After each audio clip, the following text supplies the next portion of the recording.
Assalamualaikum sahabat FGLSN. Salam literasi, ayo membaca. Sore ini saya ingin mendiskusikan tentang membaca.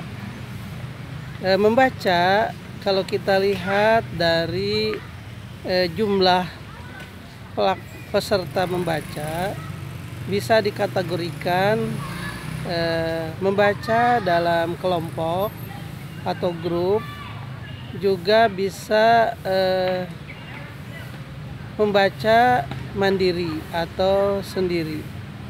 Nah, sedangkan dari cara membacanya, membaca ini bisa dibedakan dengan membaca nyaring dan membaca senyap. Bagaimana implementasinya? Baik membaca nyaring maupun membaca senyap bisa dilaksanakan secara mandiri atau berkelompok atau dalam satu grup. Nah, biasanya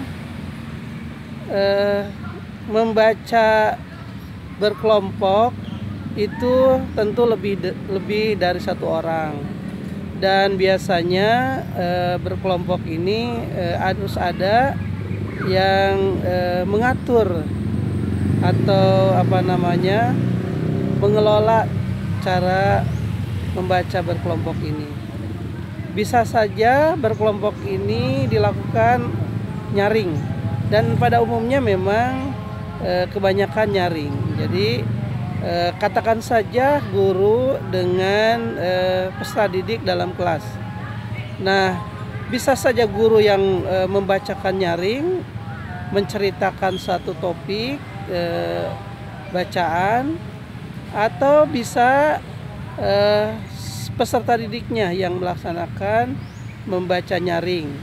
Jadi bisa salah seorang dari peserta didik membacakan satu topik buku yang menjadi pilihan dalam kelompok itu. Bisa saja membacakan nyaring ini secara bergantian. Misalnya setiap peserta didik membacakan satu paragraf atau 2 paragraf, tergantung dari yang membimbingnya atau yang mengelola pembicaraan berkelompok itu. Nah, bisa saja juga guru yang membacakan nyaring atau peserta didik di depan kelas, dan nanti yang lain menyimak, kemudian bisa terjadi diskusi tentang isi atau konten dari apa yang sudah dibacanya.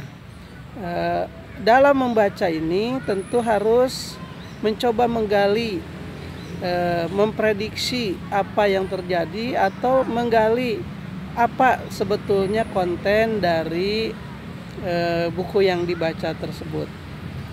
Nah,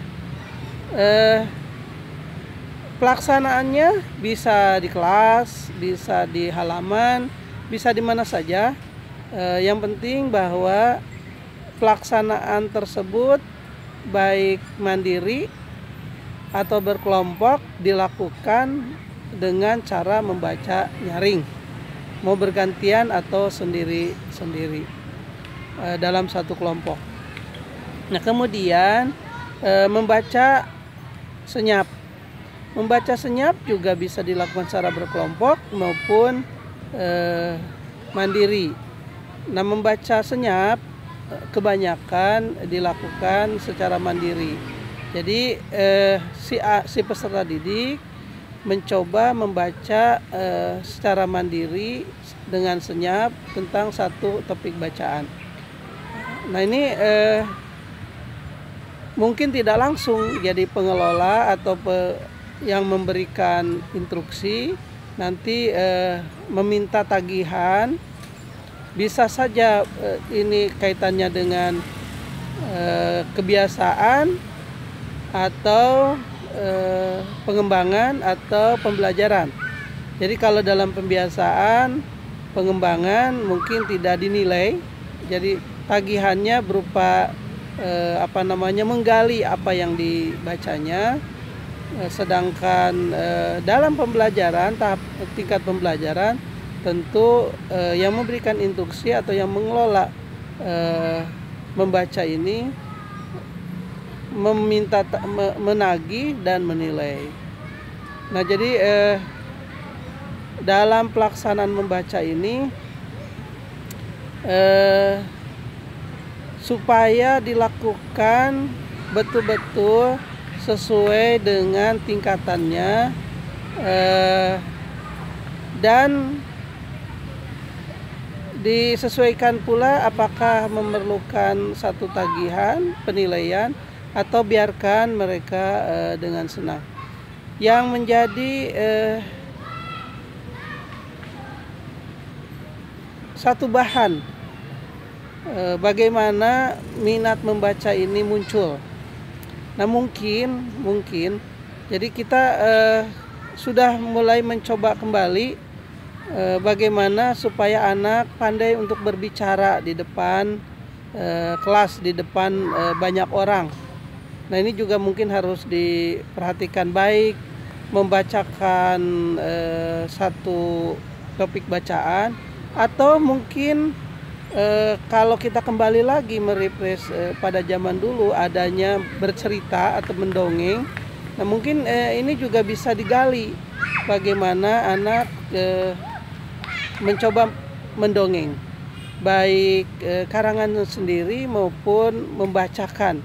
Jadi mendongeng itu tidak harus hafal, bisa saja membacakan satu cerita di hadapan kelompok orang, temannya sendiri atau peserta didik yang lain. Ini akan menggali kebiasaan anak membaca, menyenangi, dan menggali keberanian bagaimana anak itu mencoba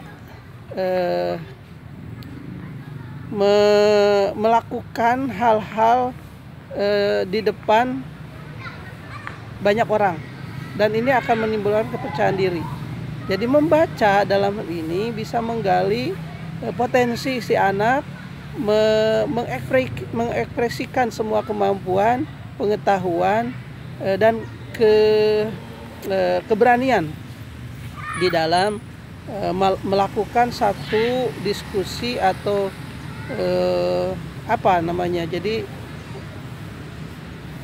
anak tersebut bisa menyampaikan apa yang menjadi pengetahuannya, isi hatinya, atau pendapatnya tentang satu cerita.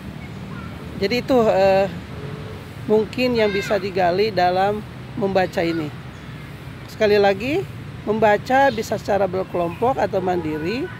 Membaca juga bisa dilakukan dengan nyaring atau read aloud, bisa juga senyap, tergantung keperluannya. Dan ini pengelola atau pembimbing harus tahu persis bagaimana mengimplementasikan dari membaca ini.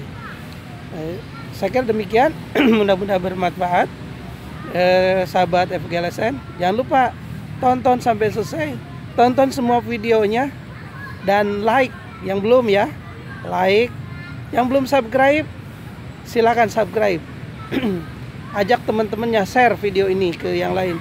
Dan jangan lupa komen. Kalau ini jelek, misalnya katakan saja komennya seperti apa. Kalau harus ada yang diperbaiki, silakan juga komen. Atau ada usulan, kita ingin sahabat FGLSN ingin membahas topik-topik yang lainnya dalam FGLSN ini. Mudah-mudahan FGLSN ini channelnya akan membesar dan akan meluas. Terima kasih. Salam literasi, ayo membaca. Assalamualaikum warahmatullahi wabarakatuh.